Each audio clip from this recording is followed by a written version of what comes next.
రింతలు లెక్క చేయకు పళ్ళున్న చెట్టుకు అలవాటేగా కలత చందకు చందమామకే ఏటేట చవితికి నిందలేగా ఓటమన్నది గురువు కదరా ఓర్పుతో నువ్వు గెలవవా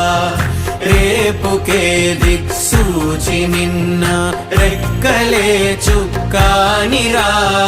మీరు నేల ఆకాశం నీపై చూపెను పాశం దారే తప్పిన పాదాలు గాడిన పడితే సంతోషం తరతరాల చెమట చుక్కలు లాల పోసెను భూమికే బాధ్యతగా కొనసాగినాదో నైవేద్యం